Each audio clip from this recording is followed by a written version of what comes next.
अति आवश्यक कह सकते हैं, क्योंकि जब आप फॉर्म भरेगा उस समय आपको सीटेट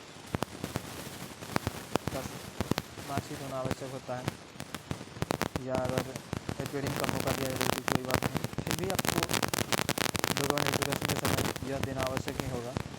और अगर आप टीचर बनना चाहते हैं तो CTET अर्थात सेंट्रल टीचर एलिजिबिलिटी टेस्ट का सर्टिफिकेट होना बहुत ही आवश्यक है। और यह बहुत ही कठिन भी नहीं है सीटेट परीक्षा क्वालिफाई करना, और बहुत आसान भी नहीं है, क्योंकि अगर आप रेगुलर वे में कोर्स कर रहे हैं और उससे रिलेटेड कुछ न कुछ पढ़ रहे हैं तो अच्छी बात है। नहीं भी पढ़ रहे हैं तो कहीं ना कहीं आपको टीचर बनने के लिए सीटेट या स्टेट, अगर BEd किए हैं तो स्टेट कोई ना कोई पेपर तो क्वालिफाई करना ही होगा। तो इस वीडियो में इसी बिंदु के आसपास चर्चा करने का प्रयास करेंगे। तो सबसे पहले तो मैं बता दूँ कि आप सबको पता है कि सीटेट में 150 प्रश्न होता है और कोई भी नेगेटिव मार्किंग नहीं होता है। BC, EBC, SC, ST के लिए 150 का 55% अर्थात 82 मार्क्स, और जनरल कैटेगरी का है तो उसके लिए 90 मार्क्स तथा 10% अंक लाना आवश्यक होता है। उसके बाद में आप पास माने जाएंगे। तो सबसे पहले मैं बता दूं कि सीटेट में सिलेबस जो है 150 अंक का, तो उसमें सबसे पहले 30 मार्क का होता है CDP, उसके बाद 30 मार्क्स का मैथ, 30 मार्क्स का EVS, उसके बाद 2 लैंग्वेज होता है जिसमें मेरा लैंग्वेज 1 इंग्लिश है और लैंग्वेज 2 हिंदी है। इंग्लिश, हिंदी, संस्कृत, मैथिली, जो भी आपको लैंग्वेज अच्छा लग रहा है 2 लैंग्वेज रख सकते हैं, लैंग्वेज 1 और लैंग्वेज 2, जो कि आप आगे चल कर के आपके लिए बहुत ही निर्णायक भी सिद्ध होगा। क्योंकि आप यदि मान लीजिए उर्दू रखते हैं और वैकेंसी में उर्दू वाले शिक्षक के लिए सीट ही नहीं होता है तो उसमें समस्याएं हो सकती हैं। तो यही सब चीज़ों को हम सोच करके हिंदी इंग्लिश रखे हैं, बाकी इच्छा अपना अपना हो सकता है। तो सबसे पहले तो हम लोगों का लक्ष्य ये होना चाहिए कि अगर सीटेट पास करना है तो पिछले 5 वर्षों के प्रीवियस ईयर क्वेश्चन पर अपना पूरा कमांड बना लें। कमांड बनाने का अर्थ है कि जैसे मैं अपना विचार बताऊं तो मैं पहले प्रैक्टिस करता हूं। जैसे 150 प्रश्न है तो 150 प्रश्न का प्रैक्टिस किए, उसमें देखिए मेरा 70, 75, 80, 90, 95 जो भी आया ठीक है। उसके बाद देखते हैं कि उसमें जो प्रश्न गलत हुआ है तो गलत क्यों हुआ है, उसका एक्सप्लेनेशन देखते हैं। तो इस तरह से यदि आप भी करते हैं तो कहीं ना कहीं सहायक सिद्ध होगा। और सही तो सही हो ही गया, उस पर क्या ही सोचना, बात वहाँ होता है जो गलत होता है। गलत का कारण क्या है, क्वेश्चन में क्या कर रहा है, इन चीज़ों पे अपना ध्यान सही तरीक़ा से देना है। और अंतिम दिनों में प्रैक्टिस बहुत ही लाभदायक या हेल्पफुल होता है, क्योंकि आप सभी को पता है कि सीटेट का पेपर जो होता है OMR बेस्ड होता है, यह CVT मोड में नहीं होता है। OMR बेस्ड पे यह होता है कि आपको टाइम मैनेजमेंट करना बहुत ही आवश्यक है, क्योंकि यदि टाइम मैनेजमेंट सही से ना हो पाए तो आप 150 प्रश्न हल ही नहीं कर पाएंगे। क्योंकि CDP, मैथ, इंग्लिश, इस सब सब्जेक्ट में ही आपका टाइम बहुत ज़्यादा इन्वेस्ट हो जाएगा। और कहीं ना कहीं EVS, हिंदी, या सीधी बात करें तो हम कहीं ना कहीं पेपर को प्रभावित करने का कार्य करेगा। इसलिए मेरा तो राय यही होगा कि सबसे पहले आप पिछले 5 साल के प्रीवियस ईयर क्वेश्चन को कवर करने का प्रयास कीजिए। अगर नहीं हो पाता है तो आपको जो टीचर बेहतर लगता है, जो कि प्रीवियस ईयर के आधार पर पढ़ाता है, उसका मैराथन या जो भी वीडियो है उसको देखिए और कहीं ना कहीं प्रैक्टिस करने का प्रयास कीजिए, ताकि आपका टाइम मैनेजमेंट सही हो। बाकी आप सभी समझदार हैं, अगर शिक्षक बनने जा रहे हैं तो कहीं ना कहीं टाइम मैनेजमेंट या इस तरह की चीज़ों पे आपका पूर्ण ही अनुभव अच्छा है। और ख़ास करके DLED जो कि 25, 27 से 24 सेशन वाले स्टूडेंट हैं, तो उनका तो हाल ही में एग्ज़ाम हुआ, तो कहीं ना कहीं उसमें भी आप क्वेश्चन पढ़े होंगे, आंसर पढ़े होंगे, तो वो भी बहुत ही हेल्पफुल होगा। क्योंकि हम खुद भी बहुत ज़्यादा नहीं पढ़े थे सीटेट का, पिछले 1 महीना के आसपास से हम भी शुरू किए जब एग्ज़ाम DLED 25, 27 सेशन के फर्स्ट ईयर का हुआ, तो उस दौरान DLED के एग्ज़ाम के लिए प्रिपरेशन स्टार्ट किए। तो वो सब भी बहुत सारा चीज़ इसमें हेल्पफुल होता है सीटेट में। तो इसलिए सीधी बात कहूँ मैं तो लाइफ का कोई भी चीज़ जो सीखते हैं कहीं ना कहीं काम आता है।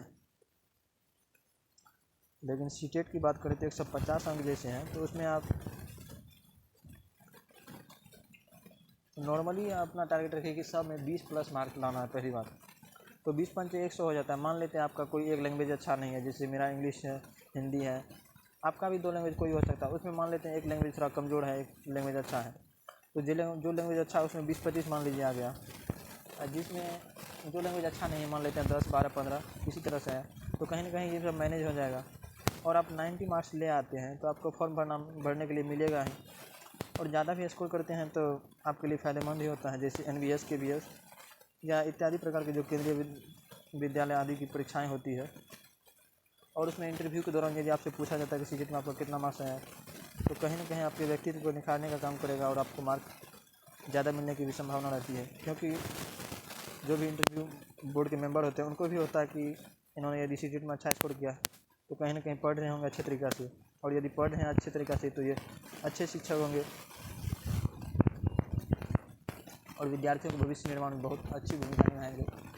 तो इसलिए मेरी राय यही होगी कि आप लोग प्रीवियस ईयर क्वेश्चन पर अपने कमांड बनने का प्रयास कीजिए, या अगर आपको लगता है कि इतना जल्दी कवर नहीं हो पाएगा तो आप किसी एक अच्छे टीचर को फॉलो कीजिए, और एक ही टीचर को फॉलो कीजिए, भटकने की कोई आवश्यकता नहीं है। मैं खुद भी बताऊं तो एक ही टीचर को फॉलो कर रहा हूं, और जहां हमको लगता है देखते हैं, नहीं मन होता है छोड़ दिए, बात खत्म, प्रीवियस ईयर देखते हैं, उसका एक्सप्लेनेशन देते हैं, इस तरह से तैयारी कर रहे हैं। और मेरा ही 1 महीना के आसपास 90 प्लस स्कोर आ जाता है। कहीं ना कहीं 10 दिन है तो मान लीजिए 10 मार्क की बढ़ा तो 100 आ जाए, हो गया, कोई ज़रूरत नहीं है इसमें अपना दबदबा बनाने का। दबदबा बनाने का अंतिम लक्ष्य हमारा यह होना चाहिए कि जीवन में सफल होना, अच्छे व्यक्तित्व प्राप्त करना है, अच्छे मंजिल को प्राप्त करना है। ये नहीं कि दिखावे के चक्कर में सीटेट कर रहे हैं, ये कर रहे हैं, वो कर रहे हैं, सब कुछ करना है एक समय के अनुसार। और यदि सीटेट में भी आप अच्छा स्कोर करते तो कहीं ना कहीं आपके लिए फ़ायदेमंद ही साबित होगा। तो अंतिम रूप से मैं यही कहूँगा कि आप सभी अपने माइंड को कंसंट्रेट करके एक ही जगह पे, एक ही चैनल या एक ही किताब पे ध्यान दे करके पढ़ने का कोशिश कीजिए, और प्रीवियस ईयर का आधार मान करके ज़्यादा से ज़्यादा प्रैक्टिस करने का भी प्रयास कीजिए। और सबसे ज़रूरी बात जो है कि इस अंतिम 10 दिनों में पूरे सिलेबस को कवर करने की कोशिश मत कीजिएगा, क्योंकि इतना जल्दी कोई भी सिलेबस पूरा नहीं ख़त्म हो पाएगा, आपको भी पता है। और जितना पहले सीखे हैं उसी पे निर्भर रहना है, नया चीज़ को सीखने का प्रयास नहीं करना है, क्योंकि नया चीज़ के चक्कर में जो पुराना है वो भी भूल जाएंगे। तो इसलिए ज़्यादा से ज़्यादा प्रैक्टिस कीजिए और देखिए जहाँ गलत होता है, जिस टॉपिक में गलत होता है। तो यूट्यूब पे तो बहुत सारे टीचर्स वैसे भी हैं, उनका वीडियो सर्च करके देखने का प्रयास कीजिए। मल्टीपल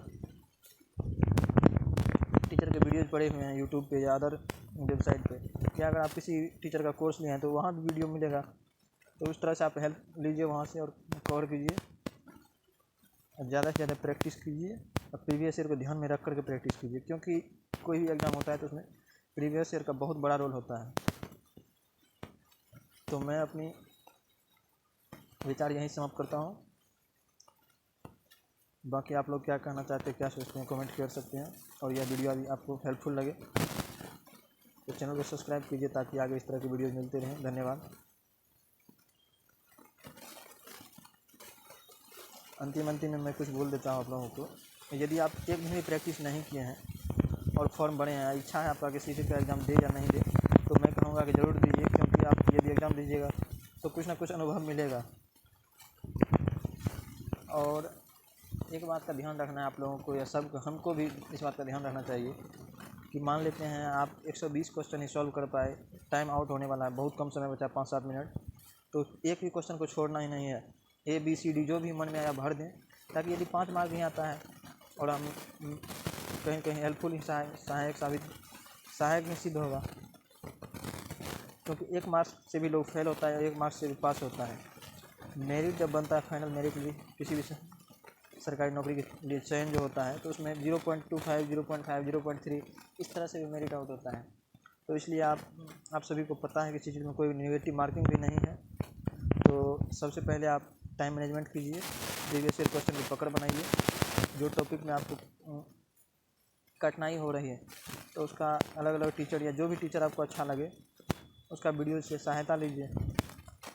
और ठीक है, बाकी आप लोग तो समझदार हैं। धन्यवाद।